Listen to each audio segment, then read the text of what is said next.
get the... We got a couple, yeah, more still coming. There we go. I think we're good.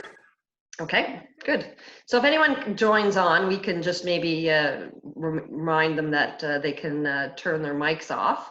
So we'll get started.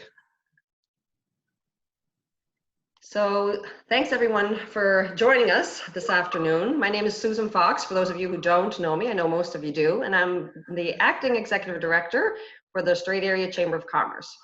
We'd like to thank you for joining us for our first FEMPower webinar. And we have a few housekeeping tips to start.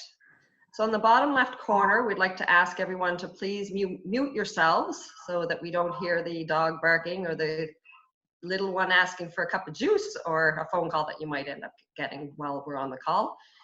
And at the end, you can open that to chat with us. So, and then we'll also need you at the top of your screen, you'll see speaker view and gallery view. So you'll want to have it on set to speaker view. Okay, so it's hard to believe that just 2 months ago, most of us were at the Inverary in Bedeck for our inaugural FEMPower Women Leading Change event. And who would have guessed that most of us would now be working from home in our jogging pants, not allowed to physically attend meetings or family gatherings. Most Canadians are experiencing stress and feel worried about the impact of COVID-19 in their personal and professional lives, and that's why we thought it would be a great idea to bring everyone together for a 3-week webinar session called Staying Connected, Mindfulness, Nutrition, and Movement. When we say staying connected, we mean staying connected with ourselves. RONI Davis and Michelle Greenwell are 2 of the panelists from our very popular Balancing Act panel at our FEMPower Women's Leadership event, and are here today to provide you with some tangible actions for what you can do to charge your own battery during these unprecedented times. Michelle Greenwell's passion to help people find energy and vitality in their lives has led to her classes across Cape Breton Island in Tai Chi, dance, healing disciplines. She's currently president of Can Be Well and the Canadian Association for Bioenergetic Wellness. At the age of 53, Michelle graduated from Akamai University in August with a master's in science in complementary and alternative medicine. She has just begun a doctoral program in integrative health, and she teaches online through specialty classes and workshops and retreats across the globe, and does one-on-one sessions as well. Her business Dance Debut Inc. is completing its 32nd season next month. Now, RONI, she's a personal health coach and founder of Cognitive Eating. She has spent the last decade coaching and training women, over 8 of those years as an award-winning personal trainer, nutrition and wellness coach, and more recently as a mindfulness-based cognitive behavioral coach. Her time as a trainer and nutrition coach, combined with her own mental health struggles, made her passionate about helping women heal their relationships with food, themselves, and their bodies. RONI has her own website and ebook and hosts a regular podcast that is designed to help you begin uncovering your barriers to weight loss and healthy eating. This week, RONI and Michelle will speak about mindfulness. Next Friday will be nutrition, and the following session, we will discuss movement. At the end of each session, we will have a question and answer period where you will all get a chance to ask questions of the panelists. So with that, I'll turn it over to Michelle and RONI. Thank you, Sue. So we just wanted to start with a little bit about what is mindfulness. And this is a quote from the Mindfulness Schools. Mindfulness means maintaining a moment-by-moment awareness of our thoughts, emotions, bodily sensations, and surrounding environment with openness and curiosity. And it's a variety of research-based impacts, including reduction in stress, improvements in job satisfaction, emotional regulation, and focus. And I'm going to hand it over to RONI here, and she's going to bring you into what is next. Thank you, Michelle. Thank you, Susan. I'm so happy to be here. I'm going to dive right in first and foremost with some basic assumptions about mindfulness. So suffering and struggling, these things are all universal in our world. We all struggle with different things, right? And we all suffer. And by suffer, I just mean, have negative experiences in life, anything from trauma and terror to just minor disappointments or unhappiness or global pandemics. And those things occur not so much because of the external things that we experience, but rather significantly more so because of the thoughts, the beliefs, and the emotions that we attach to things. We tend to go through life actually contributing to our own suffering in so many different ways. Further, almost all of the thoughts and beliefs that we hold contribute to that suffering, don't even originate with us. Right? We don't come out of the womb hating ourselves for our belly rolls or criticizing ourselves for everything or being scared of everything. We learn those things. They come from someone or somewhere else, right? Parents, teachers, media, wherever. We learn so much of it when we're growing up, and it all still guides us to this day. Right? You can only hear how terrifying the world is right now for so long before you start to believe that you need to be terrified all day, every day. Without awareness, we tend to think and feel the things that we're told we should be thinking and feeling, or act in the ways that we've been programmed, or, the ways that we think we're supposed to act. And we've lived this way for so long that we don't even question any of it. We just believe it all to be true. And for most of those things, they're not helping us have the healthy, the happy, the full and abundant lives that we want. For most of us, it creates patterns of thinking, living, and behaving that are often, flat out destructive and contributing to or creating the suffering that I spoke of earlier. This was certainly the case for me most of my life. So mindfulness is simply just present moment awareness, right? It's an active and constant practice of staying present and noticing our assumptions, our thoughts, our beliefs, our emotions. It gives us the space between thought and reaction to explore a different path, one that leads us closer to the health, happiness, abundance, peace, all the goodness that we want and deserve, right?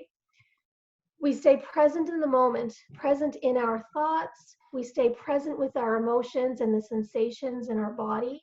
We sit in meditation to explore our inner world, to reflect and to learn about ourselves, and to quite literally change our minds, which by default then changes not only the choices we make, but the way that we experience our lives and the things that happen in our outer world.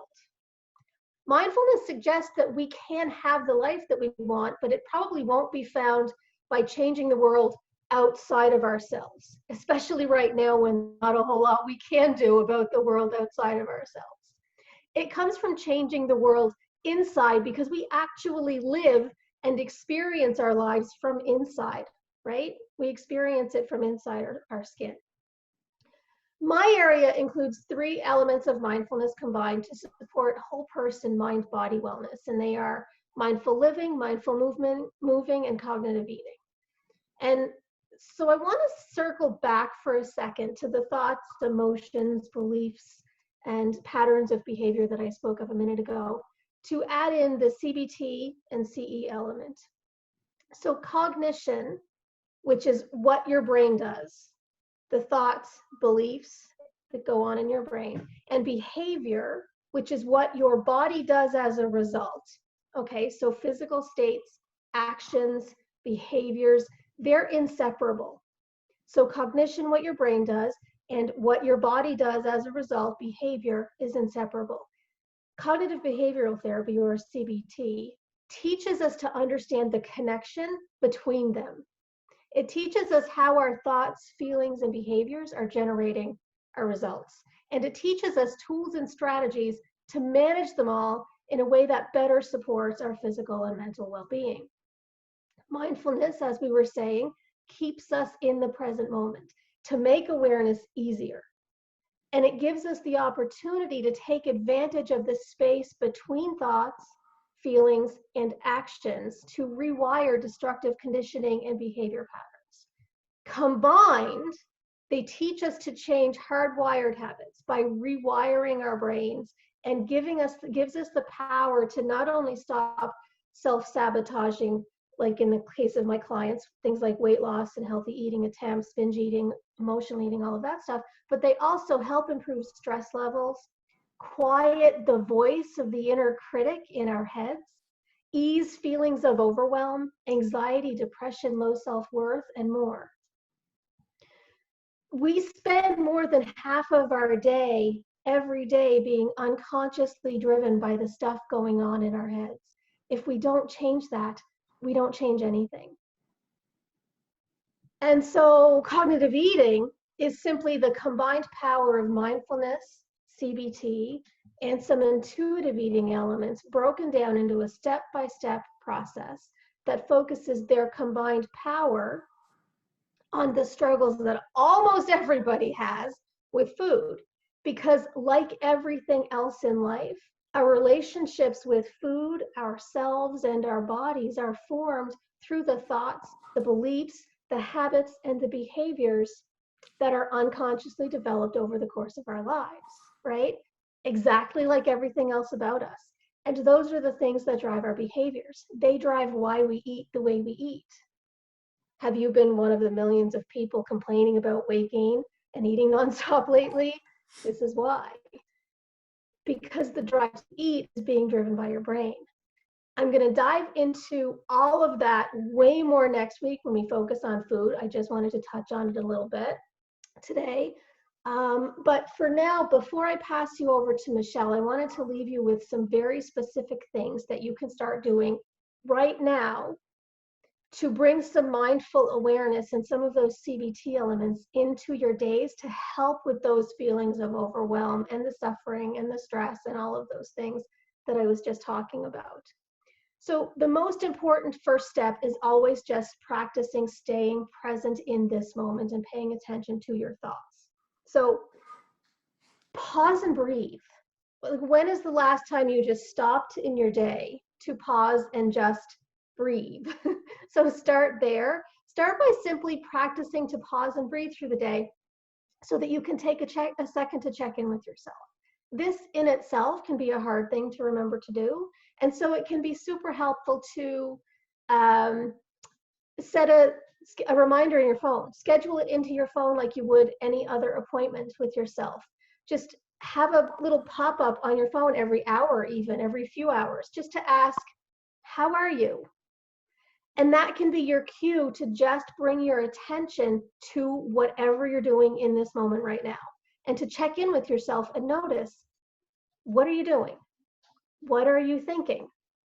What are you feeling? Where are you feeling it? And what do you need right now? When is the last time you even asked yourself, what do you need today? So just always checking in. And as you go through your day, practice bringing your full attention to the present moment as often as possible. When you're brushing your teeth, when you're making breakfast, when you're showering. What do you feel? What do you see? What do you hear? What do you taste? Stay present in this moment because it's really the only one that you ever have. It is the only one that you can control. As you're scrolling social media, talking to friends, watching the news, what are you thinking and feeling as a result of those engagements? Which of those messages are making you feel better? Which ones of them are making you feel worse? As you're going about your day, which activities are you doing that are making you feel better? Which are making you feel worse? Also notice when you're struggling to stay present, right? When you're feeling compelled to escape the present and connect through things like mindlessly eating or scrolling or watching TV. And again, doing so with no judgment, just the simple act of noticing and checking in, what do I need? So the second strategy I wanted to talk about is 5 key shifts that you can make in your life that will change everything. The first one is permission. Give yourself permission to get through this however you get through it. There's been a lot of posts all over social media about all of the things that you can be doing, the languages you can learn, the hobbies you can take up, the fitness classes you can take. That's all wonderful if it's making things easier for you, if it's making you happy and whatever. But if you're not learning a new language or crafting with the kids or working out all day, every day, or if you're not even getting dressed, just let it be okay. Just permission for all things. Because judging yourself for feeling like you're doing everything wrong, or you can't do anything right, or you're not doing enough, or for whatever, that just makes it worse, right? It doesn't make you actually do any of those things. So just permission to get through this however you need to get through it. The next one is acceptance. Release resistance to what is. There's only so much you can control right now, and that's not a whole lot. So you may as well just accept, right? Just release resistance to what is. Acceptance. Kindness. Everybody always talks about being kind to other people, but when is the last time you just stopped and were kind to yourself, right? So just be kind to yourself. It's really that simple. Always asking, am I treating myself kindly today? Am I making this harder on myself because I'm not treating myself kindly today? Am I speaking to myself kindly today? How can I be more kind to myself? And self-compassion. The simplest way to think about self-compassion is to simply act the same way towards yourself that you would to somebody that you love. Especially when you're struggling or feeling like you're feeling, or you're feeling all judgmental and critical of yourself. Just compassion. It really just is about treating and speaking to yourself kindly. If you wouldn't treat others the way you're treating yourself, don't do it to yourself. And research has actually shown that people who are self-compassionate are happier, healthier, more successful, and more resilient than those who aren't. So self-compassion. And I wanted to walk you through a simple little self-compassion exercise that you can do. Don't worry, you don't have to get up. We're going to do it together. Anytime that you're struggling or just feeling like you need a little hug, if you can't get it from somebody else, fall back on this little exercise. So the first thing you're going to do is notice what's causing you the most suffering, right? So what are you feeling? Isolation? Is it fear? Is it sadness? Are you mourning life before the isolation started? Maybe you're feeling stressed, or you're having a relationship problem, or you're worried about something that might happen or whatever. Find a situation and just get in touch with it, and just notice what's going on, what happened, or what might happen. What are you worried about? Who said what? Really just bring the situation into your mind. And then I'm going to say a series of phrases that are designed to help us remember the three components of self-compassion when we need it the most. The first one is, this is a moment of suffering, right? So you're just noticing. It's just, we're bringing mindful awareness to the fact that suffering is present, okay? And you can find whatever language you want that works best for you to do this with, but it can be just something like, this is really hard right now. And I notice that I am really struggling. I'm feeling afraid. I am feeling anxious. I'm feeling lonely. I'm feeling whatever kind of way I'm feeling. I get that. And because when we do that, we're actually turning towards what we're feeling. We're acknowledging it. We're naming it instead of turning away and trying to pretend it's not real. So we name it. This is a moment of suffering. This is what I'm feeling. The second part is understanding suffering is part of life, okay? We're just reminding ourselves of our common humanity. Suffering is just part of life. And again, find language that speaks to you, but you can just simply, remind yourself something like, it's normal to feel this way. Many people are feeling this way right now, right? The degree of suffering may be different for everybody. The type of suffering might be different, but suffering is a part of life. It's part of being human. It's our common humanity. So reminding yourself of that. And then the third, again, coming back to kindness and repeating to yourself, just, may I be kind to myself in this moment. And to support bringing kindness to yourself, it can be helpful to physically put your hands over your heart and just feel the warmth of your fingers and the gentle touch while you're doing it. And let those feelings of care just stream through your hands and into your chest and your heart. And just think, may I be kind to myself? Again, using any language that works for you, anything that supports that sense of kindness for you. Think about how you would speak to a friend that you cared about that was going through something else. And it might be something like, I'm here for you, it's going to be okay, you know, I really care about you. Or, oh, sweetheart, I'm so sorry.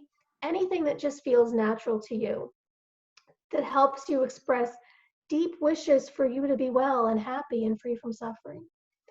And then letting go of the practice and just noticing how your body feels right now, and allowing any sensations to just be, just as they are, just allowing yourself to just be.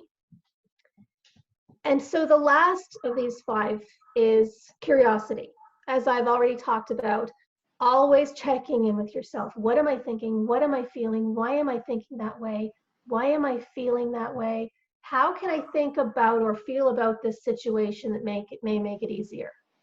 So, for example, I saw somebody the other day say something about the world is falling apart or everything is terrible right now. That's probably not thought patterns that's going to make it any easier on you to get through this time. So if you notice yourself thinking things like that, you can just ask yourself, how can I think or feel about this that would make it easier? And you can just simply choose to think, maybe everything is happening for the greater good in some way. Like maybe something miraculous is going to come out of this that I just don't understand yet, and everything is going to be better than it ever could be, right? You can always decide how you want to think about it. Okay, so those are the shifts. Next up, we're going to move into breath work, and I'm kind of pounding through this really quick because I want to give Michelle her chance to get in with her stuff for you. So the third is breath work.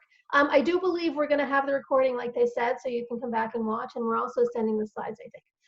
Okay, so breath work. First is a ha breath. So to do a ha breath, remember I asked before, when is the last time you just stopped to breathe? So you're just going to stop to breathe, and you're going to use your breath to calm you down. Like I said, the first is a ha breath. So you're going to take a deep breath in with your nose. Breathe deep into your belly, not high in your chest. And as you exhale through your mouth, you're going to make the sound of ha. Even constrict your throat a little bit. So like, and then repeat that as many times as you need to. As you exhale, consciously relax your shoulders and arms so that you're relaxed. So you take a deep breath in with your nose, and then exhale with the ha breath.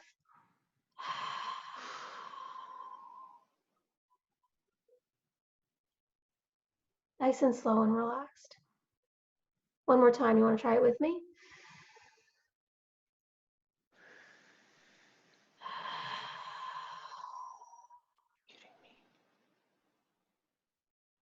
Relaxing, right?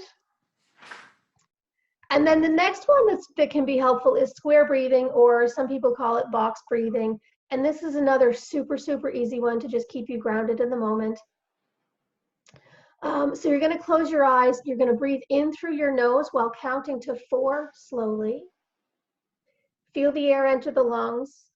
Hold your breath inside at the top of the inhale while again slowly counting to 4. Try not to clamp your mouth or your nose shut. Just pause for 4. And then begin to exhale again for 4. So you can see on the little slide there, it's just inhale, pause, exhale, pause. So breathe in. Pause, exhale, pause, inhale, pause.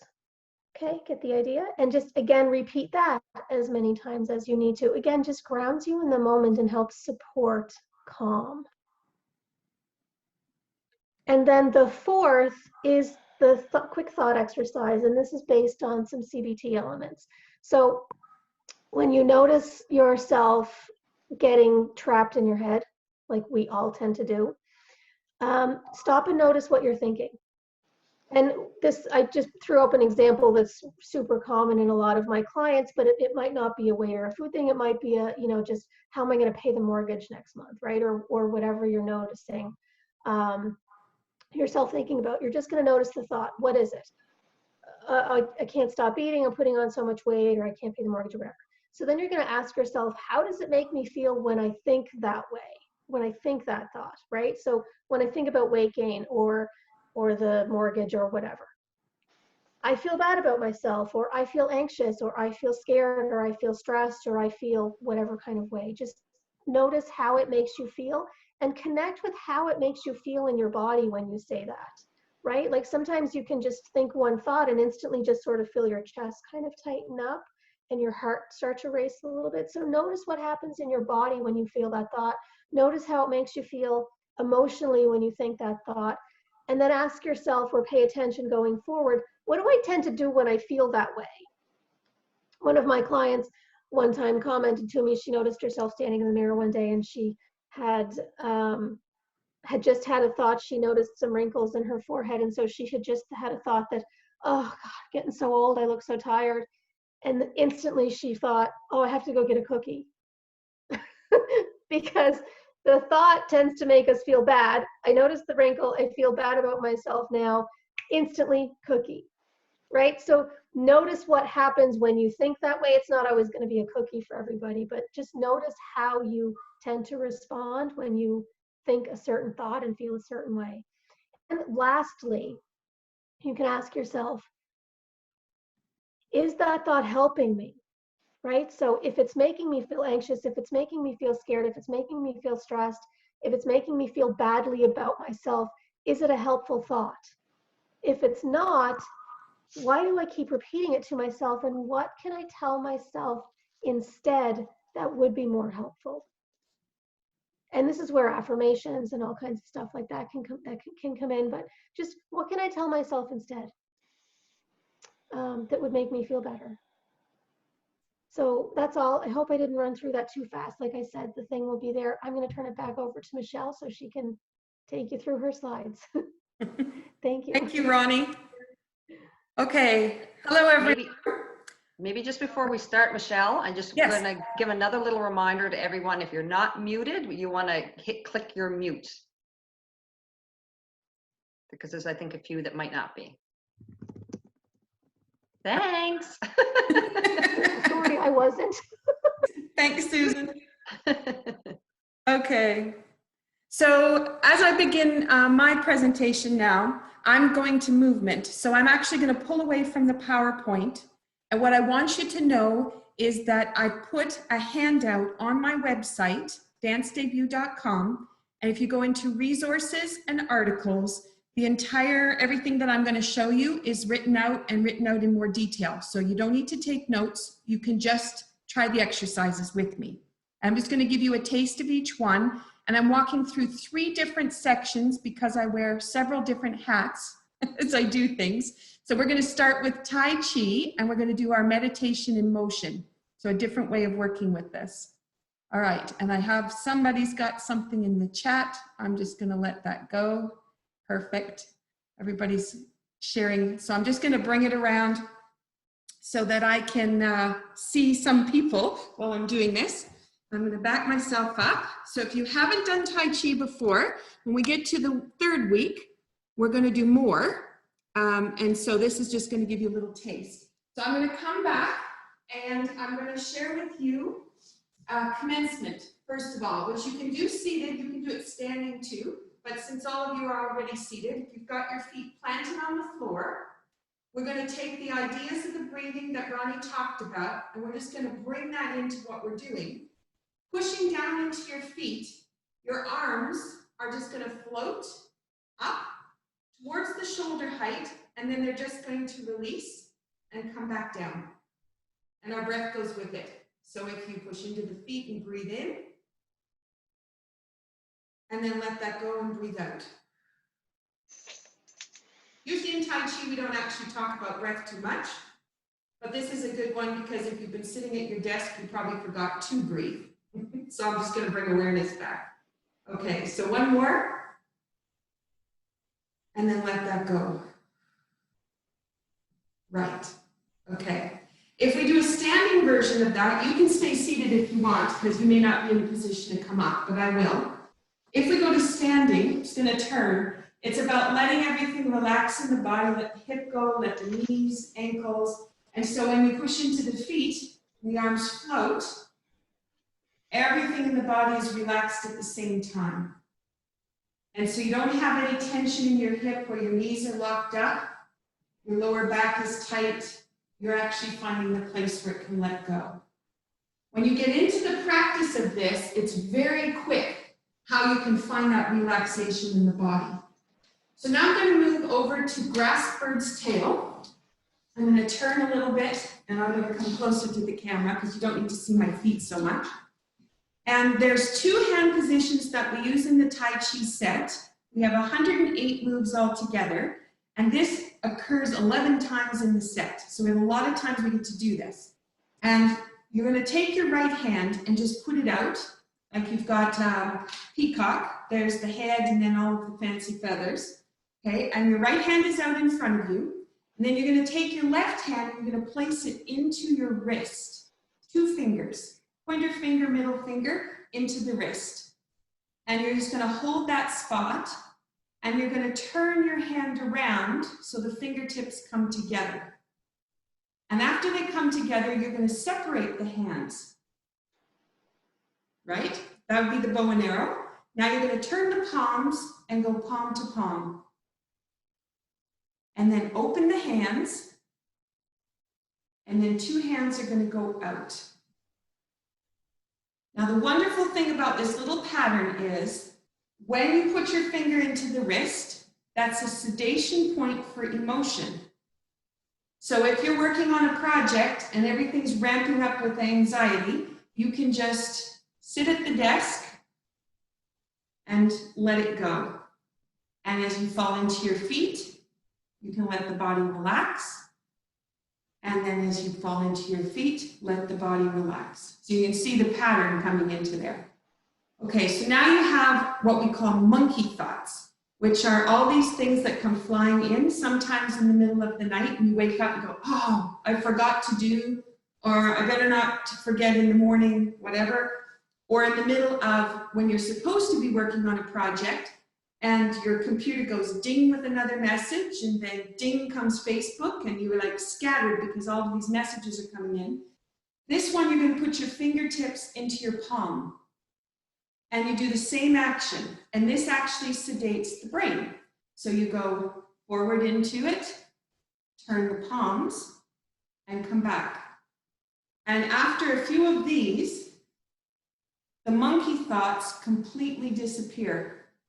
And everything is focused. So as I was working on the presentation and I stopped to do something and I went to play with this, it was quite funny because I had all these thoughts going, what if, what if, what if? And then I went like this a couple of times and then all of it didn't matter anymore. And it was just, I went right back into my project and I was done. Okay, so that's grass bird's tail. And that one, I have videos up, resources on that handout for you. You can actually go and look that all up when you've got it there. Okay, so let's go to Tai Chi bubble bath. So you're a little bit drained. As Ronnie said, that might be when you go for the cookie or the chocolate. Our chocolate cupboard is always being restocked. So in the process of that, it means you don't have enough energy. And in Tai Chi, we actually build energy so that we can store it and use it later, which is so fabulous. So I want you to just take your hands and bring them together. And I want you to just notice when you kind of get to a place where there's a little bit of resistance happening. And every day is a little bit different. Sometimes it's wider, sometimes it's narrower. And that's where the field between both hands hits each other. So the outer edges of you. And what I want you to do is just bounce it a little bit. Okay, so we found our Tai Chi ball. We can find the parameters of that ball. You may not feel anything, and if you don't, that's okay. My husband would say that for sure, because he doesn't, when I ask him, he never feels. So take and just pretend you've got a ball then. And imagine all the energy that's inside that ball and how you can play with it. And now what I want you to do is start to roll that ball. And as you roll the ball, I want you to imagine it turning into bubbles. And so as you take those bubbles, you're just going to start to roll them and put them around your feet, put them around your legs, Bring them up over your head. You can put them behind you. And you just keep bringing the bubbles in. And each bubble is full of energy and vitality and everything that's refreshed. So anything that you've been working on that's been kind of stagnant, that can go because you're filling it up with something that's fresh and new.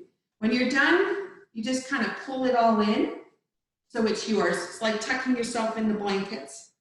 Just that same kind of action. And then just connect in with the energy that you gave yourself. So I'm hoping now you feel like you've got a little bit of a lift. You know, you were thinking and listening and in that place of sitting at your desk. So now just hopefully that brings you to a new spot.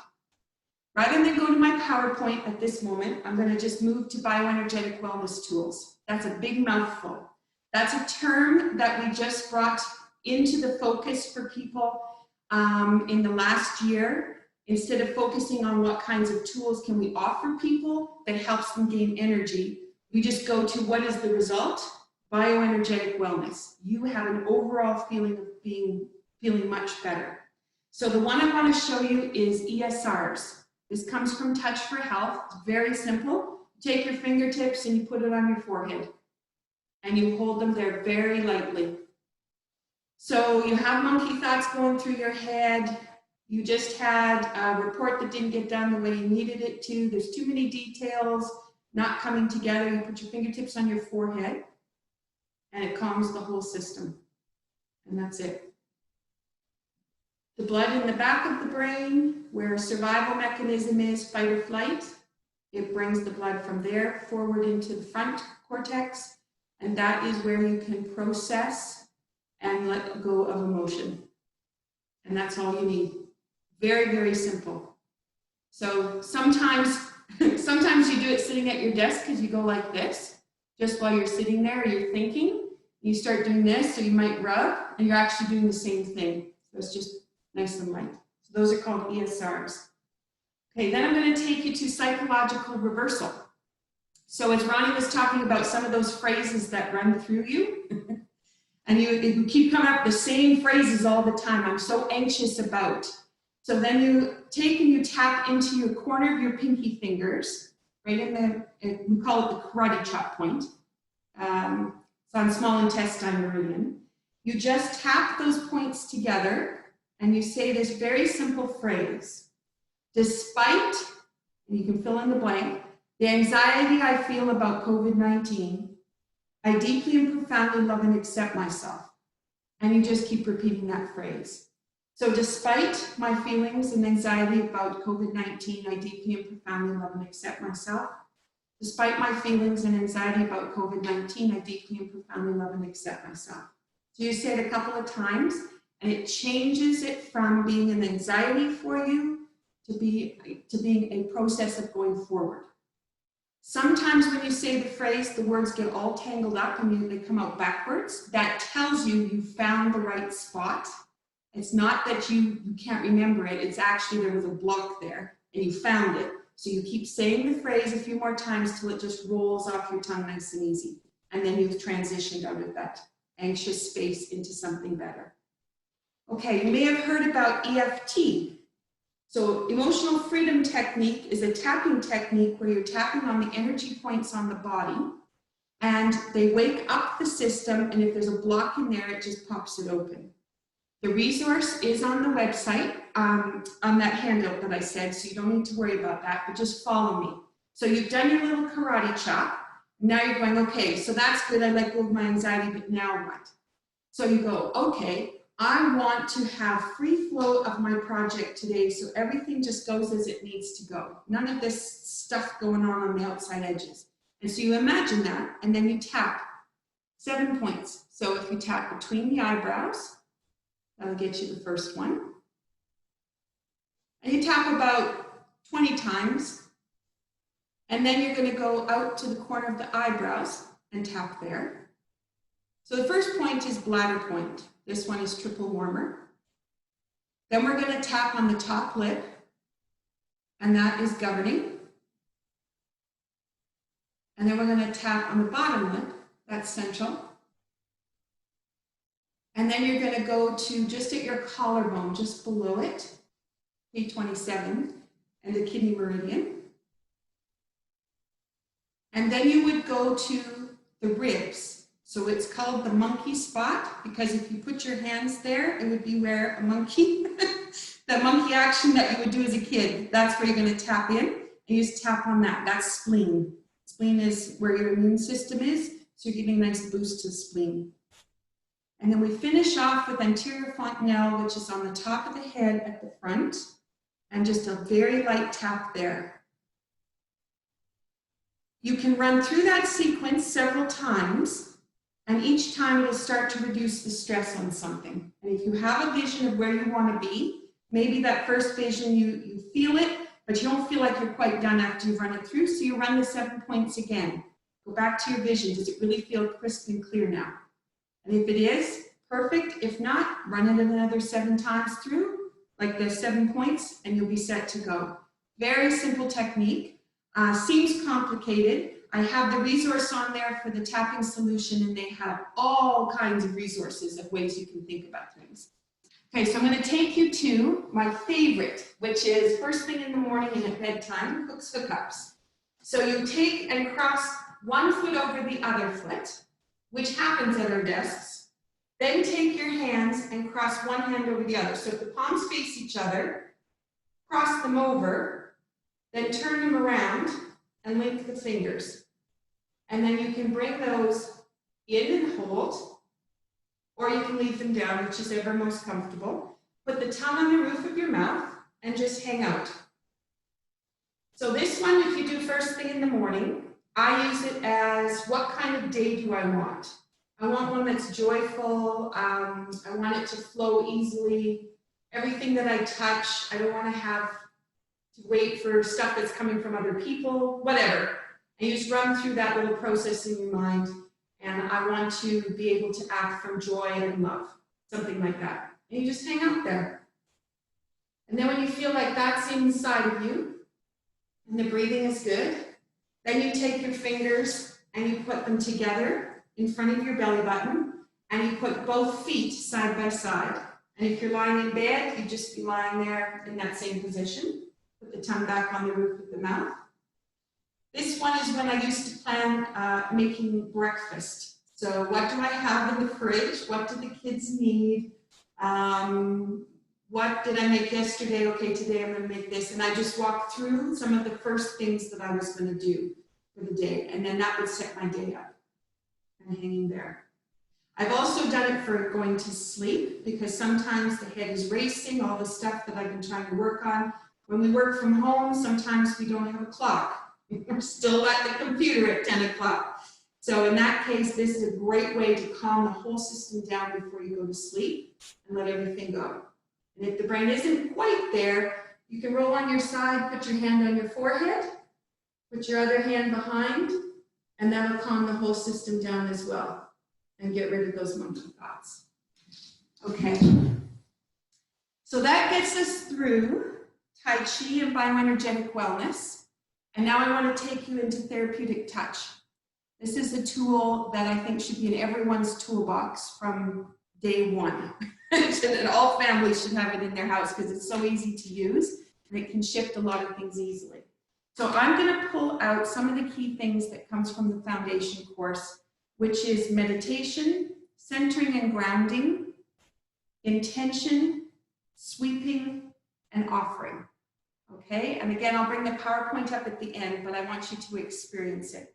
So we've already tried a little bit of just centering and breathing. So what I want you to pretend now is that you have this wonderful, gorgeous waterfall that's above you.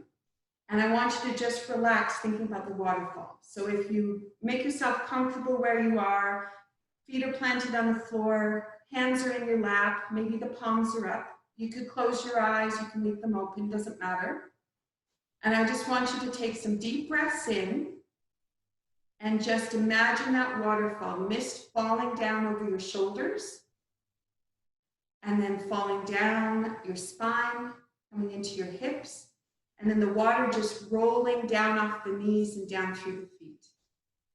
And then taking another deep breath in. And as the waterfall falls across this time, if you give yourself or offer yourself a rainbow. Rainbow of color to go with that, the sun shining into the water. We have a beautiful prism that comes out. Nice deep breath in. And let that go. So now we've brought everything into our center. What I want you to do now is focus how that flow goes down from the top of the head, down through the body, down across the knees and out the feet.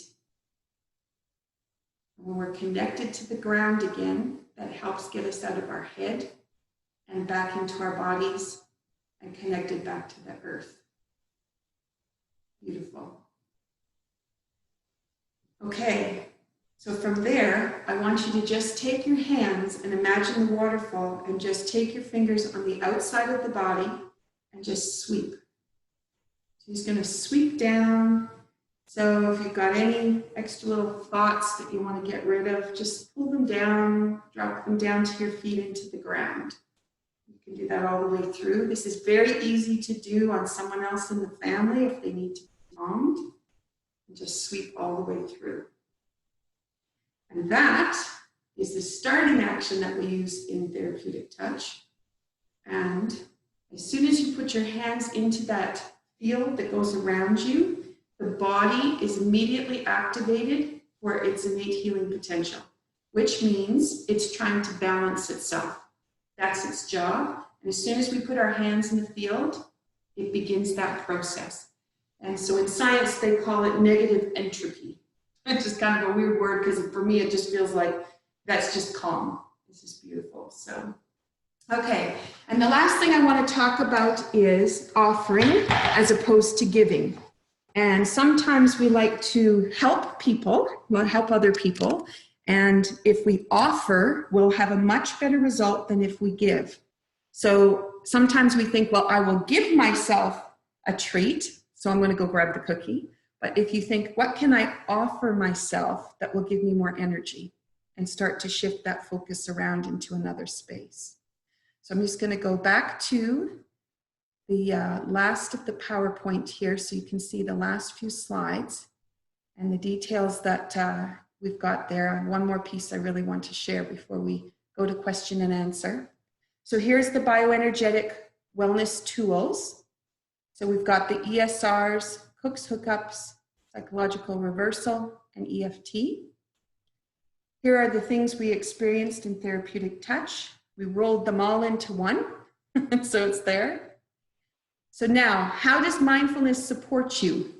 When you are connected to yourself, you can find calm, peace, and balance. And from this place, the relationships around you can transform. One of the things in Tai Chi is that we all go to Tai Chi because we want to feel better, but when we get there, we realize we're actually there for each other. And as soon as we start doing Tai Chi for other people, it changes the way our body reacts, it changes the way the whole experience of Tai Chi is felt. So our relaxation is much better. The last thing I want to share with you is something that has been really important this last month and a half. When we're mindful, we can support others with compassion, and RONI talked about that. And she talked about it from a self-compassion perspective. I'm going to talk about it as sharing compassion to others. And we can achieve a balance and a flow and transform others with how we connect and support them. And the work of Lynn McTaggart in the intention experiments that she does around the world, she has researched the phrasing that is going to provide the best balance for people to find their innate healing opportunity. And so what I have included there is a poster that I made for one of my friends who is going through cancer treatment. And when people don't know how they can help, then they say things to be helpful, but there's so much more power that can be behind intention. So this poster is here to give you that phrasing of what you can say for that person. And we have posters in the house that we have on the fridge and in the bedroom. So before we go to bed and when we get up in the morning, we repeat this phrase for the person that we're sending our thoughts to. And I have also made a poster for the person themselves, so they have a phrase that they can say for themselves. And I wanted to share that with you. Again, it's on the handout, so you can see it. And I've made the posters with pictures of things that we've done together as friends. And that also helps them to feel connected and that somebody's got them. So I wanted to share that. So as we finish off, we have the resources here. You know, for me, you can go to dancedebut.com and the full handout is there. You can find me on YouTube, Facebook, and I manage Inverness County Happenings, which is posting health and resources and has a calendar on it that we're trying to keep current. And here I have the resources listed here for RONI and all the wonderful ways that you can connect with her. She's got her blog, she has her podcasts you can listen to, as well as her social media accounts. And with that, we will move to the last part, which is our question and answer. And we thank you so very much for being here today and being a part of this process. And we hope what we've shared is going to be helpful moving forward. Thanks, Michelle. That's awesome. Does anybody have any questions? No questions out there? Everybody's quiet. You made them so peaceful. Does anybody even just have something they wanted to share? Maybe it's not a question, maybe just something you wanted to share. Yeah, I have a question actually for Michelle. You said you were talking about offering and giving. I wanted to explain that a little bit better. What's the difference? Because when you mentioned these two words, and sorry, I don't remember exactly what you said now, but I wrote down here. I'm like, because sometimes if you give something for free, like an advice, for example, or something, or an object, tangible object, you know, it might not have enough value for the person who is receiving it. But if you offer, like, will it, you know, it might have some value because the person is accepting, like they're seeing, you know, they're seeing how important that piece of information or object is good for them. So I wanted to understand more what you wanted to explain more about the offering and the giving concept. Yeah, and you use a good example, because we very often will give advice. How many people take that advice? But if you offer them a suggestion, how likely is it for them to think about that suggestion and then decide if they're going to take it in? It's just such a mind game of words, but it makes a big difference. Energetically, we do exercises in therapeutic touch where we have one person's hands on the top, the other person's hand on the bottom, and we offer a color or a thought. Maybe we send some love, and the person receiving on the bottom can experience what offering is like, and then we give. And there's a definite difference between those two. The give has a block that comes into it. And there's just this, I want to have the opportunity to say whether I want that or not. And if you give it to me, I have to accept it. So I hope that helps. Oh yeah, for sure. Yeah, and if you're the one being offered something, you can always say no, and then, you know, avoid all these, you know, energy from both sides of, you know, energy being released in vain from both sides, right? I think. And offering's less energetically draining. Oh yeah. Because you're offering from the energy so. around you, Tina.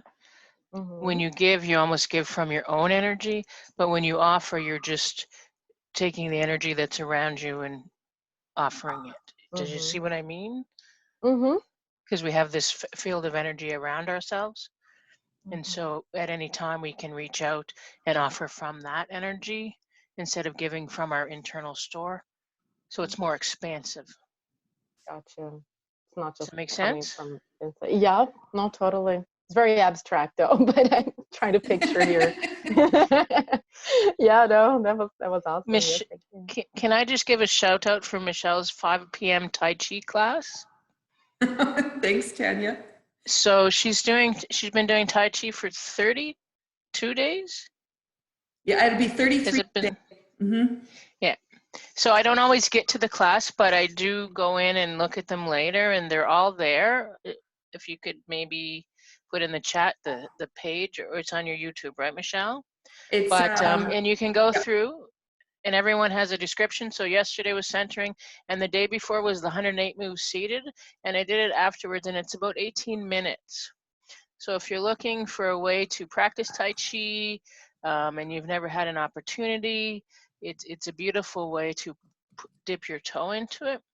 And I find that as working remotely, movement is not as accessible because I'm not up walking around the building like I used to.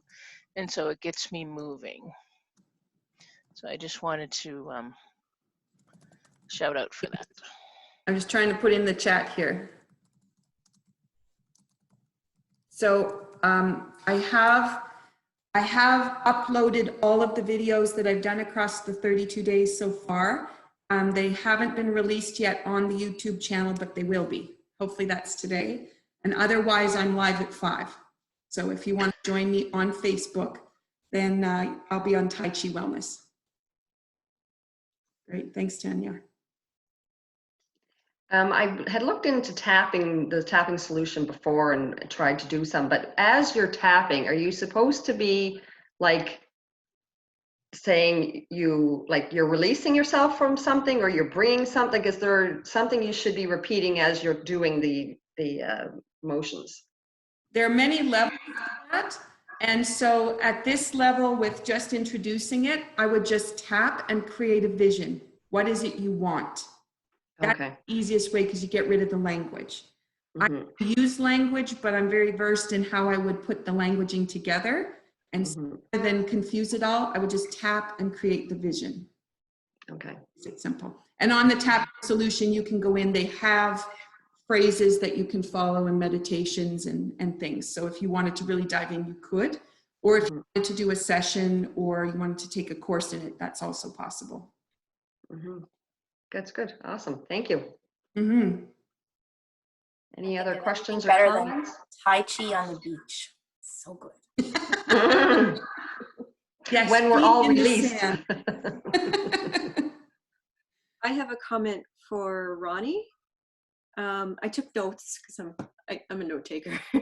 But you said something that I think was really life-changing for me. Just one sentence I have here. We need to change our inside world because we experience the world and react to it from the inside. So if you follow that path of thinking through to the end, does it end up in happiness as a choice? Because that's something that I've been trying to teach myself. Is that where that comes from? Because yes and no. okay. For me, it's so yes and no. We always have a choice how we want to feel, but the reality is not everything in life is always happy.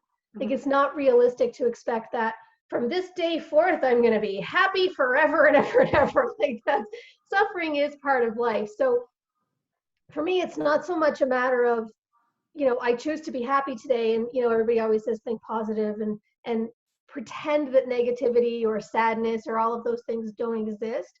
For me, it's recognizing when I'm making it worse, when I'm contributing to my own in ways that are making it significantly worse, versus when this is just a moment of suffering and I can just be in this right now and give it a name, give it a voice, let myself feel it, because pain and emotions and suffering and all of those things, they're emotions that really just want to be seen.